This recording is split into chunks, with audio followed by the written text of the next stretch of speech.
Pernah nggak kalian merasakan sesuatu hal yang aneh ketika datang ke suatu tempat, misalnya sebuah curug yang begitu asri alamnya dan begitu indah pemandangannya, tetapi hati ini terasa ganjil ketika kita berkunjung ke tempat tersebut.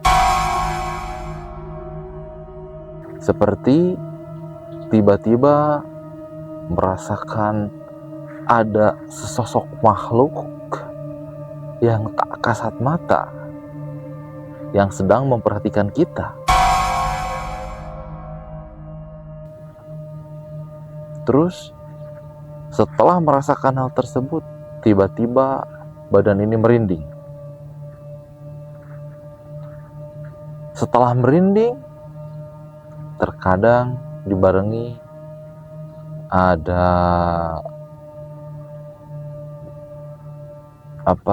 kita merasakan hawa panas ataupun dingin yang menerpa ke tubuh.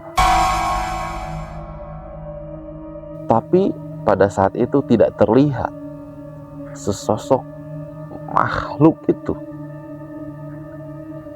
Dan setelah pulang dari tempat tersebut, tiba-tiba kita jatuh sakit. Setelah jatuh sakit, malamnya kita bermimpi bertemu sesosok makhluk. Buat sobat mistis di rumah yang pernah merasakan hal tersebut, coba komen-komen di bawah. Di sini kita akan bahas kenapa sebabnya seperti itu dan ada hal apa dan kenapa bisa terjadi. Ini persis terjadi pada saya pribadi. Waktu itu saya lagi melakukan explore. Seperti biasa kita explore tempat-tempat yang alamnya eksotik, indah. Namun di alam tersebut ada sosok makhluk. Ya mungkin bisa dikatakan tempat tersebut itu angker.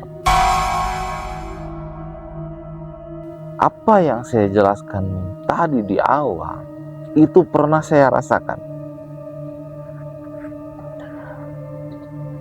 Singkat cerita, kita melakukan explore, tepatnya daerah Soreang.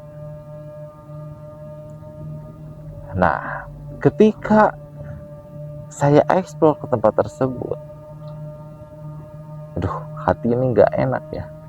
Ada apa rasanya? Waktu itu belum terlihat ada sosok makhluk apa aja di situ. Waktu itu nggak terlihat. Tapi dikarenakan kita udah niat ya ke sana, udah udah diniatin apapun yang terjadi, kita tanggung resikonya. Masuklah ke tempat tersebut. Emang suasana itu enak, tenang, sejuk lah. Tapi di balik ketenangan dan kesejukan ini ada sebuah misteri atau kejadian mistis yang saya alami pribadi. Nah, di sini dalam hati ini kok ada yang aneh, kata saya, ada tempat ini ada apa, kata saya, sambil saya ngeliat kiri kanan gitu kan ya, siapa tahu muncul sesosok makhluk gitu. Saya tanya teman saya waktu itu, dia sebut saja Mang Mo. Mang Mo, kamu merasakan sesuatu nggak? Setelah saya tanya seperti itu, dia pun menjawab, sama, saya juga merasakan, tapi nggak tahu apa, katanya. Ya, kalau gitu kata saya sama. Nah, setelah saya merasakan itu, tiba-tiba badan ini merinding. Seperti ada yang mendekat, tapi nggak tahu itu apa yang mendekat.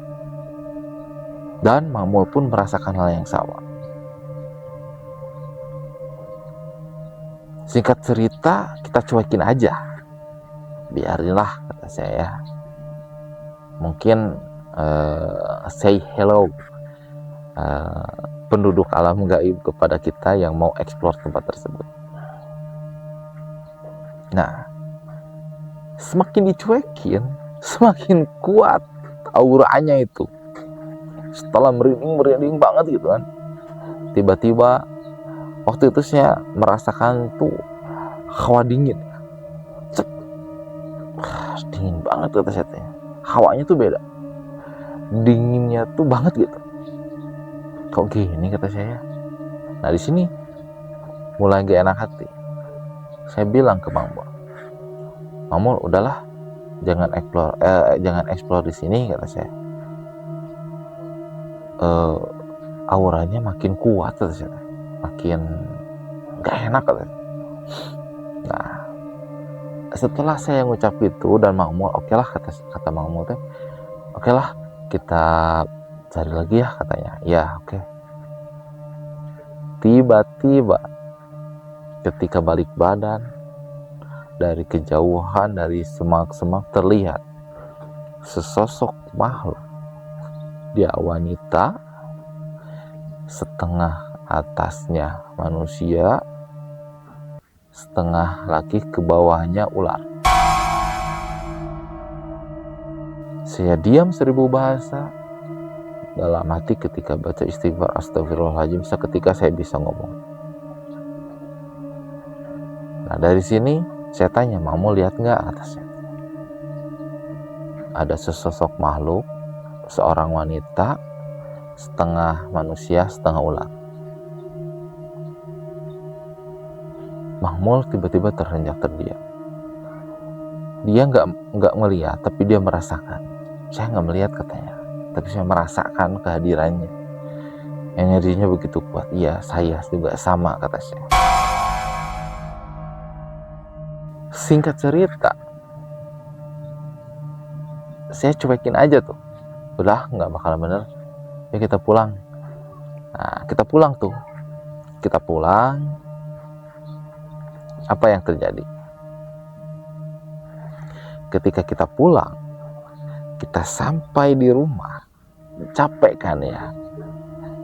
Nah, di sini nih, kita istirahat dulu di luar. Tiba-tiba si makhluk ini ada di pinggir saya. Yang bikin ngeri, dia bilang, katanya saya pengen dinikahi sama kamu. Dalam hati saya langsung istighfar astagfirullahaladzim kata saya. Mana mungkin bisa lah. Soalnya kan beda alam ya. Dia makhluk dari golongan jin, saya dari golongan manusia kata saya. Saya nggak mau kata. Terus dia menjanjikan, kalau kamu mau nikah sama saya janjikan kamu bakalan kaya raya. Nah ini, terus dia menggoda, menjanjikan bakalan jadi orang terkaya, menjanjikan bakalan segala macam, pokoknya tentang materi dunia lah ya. Pokoknya digampangkan segala macam, katanya seperti itu. Tetapi saya nggak tergoda gitu aja. Karena apa? Karena si makhluk ini dia dari jenis golongan jin ibrit. Seandainya waktu itu saya mengiyakan, dia cuma minta mahar gampang.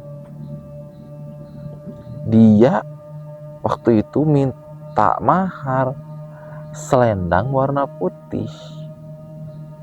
Terus sama lamun urang mah pepencitan lah nya gitu, pepencitan domba kalau nggak salah. Kalau nggak domba katanya ayam hitam juga nggak apa-apa, ayam cemani itu yang hitam itu. Kata saya nggak mau kan, katanya. Terus dia menggoda lagi, kamu nggak usah numalin katanya. Ulah, kata saya, pastilah ada sesuatu yang harus dikorbankan, kata saya. Nggak mungkin kamu ngasih sia-sia ke saya tanpa harus ada pengorbanan. Pasti ada pengorbanan, kata saya kan gitu. Nah, dia tersenyum. Iya katanya, kamu nggak numbalin orang, tapi diri kamu sendiri yang ditumbalin.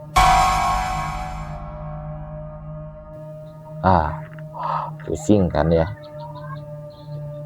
Kamu ketika, jangan sekarang katanya. Menggoda lagi dia terus dia menggoda, jangan sekarang katanya, nanti aja ketika kita punya anak. Nah, ketika anak kita itu mau nikah, nah kamu harus jadi walinya.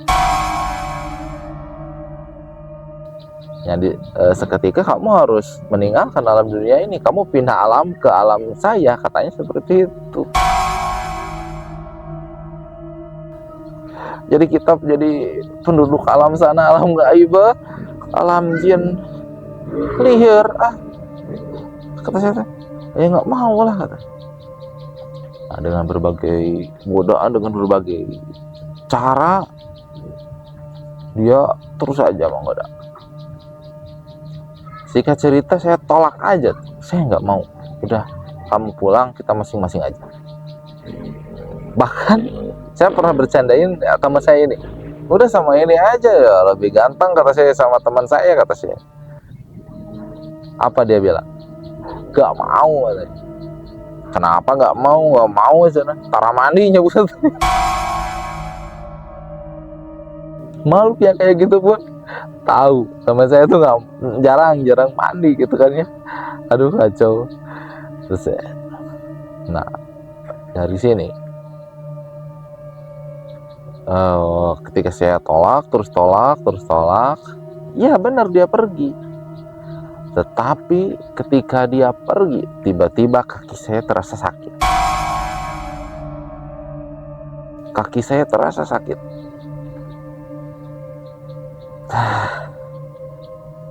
Apa kata saya?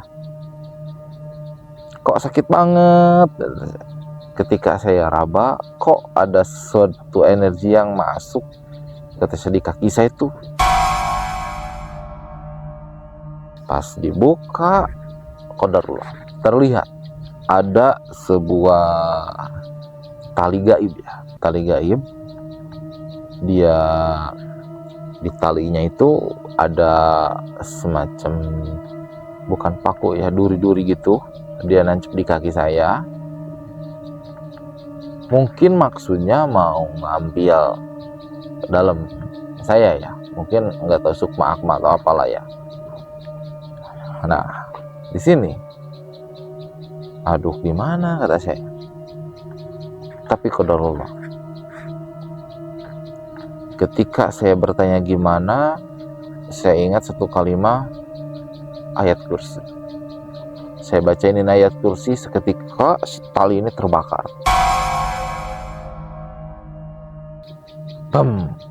Alhamdulillah, seketika itu juga kaki saya langsung sembuh.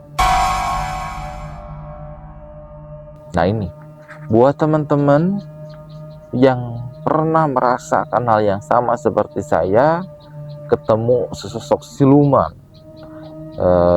Ipri, emang ya kalau dari muka mah cantik luar biasa, mulus banget, tangannya tuh bening, pika bitageun.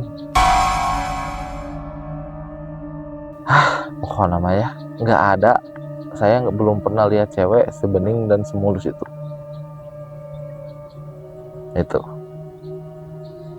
Dikarenakan durasi, mungkin segini dulu ya.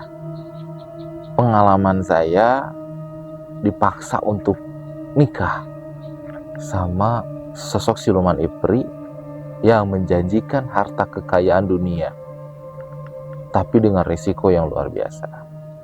Buat teman-teman yang pernah mengalami hal seperti ini, coba komen-komen di bawah.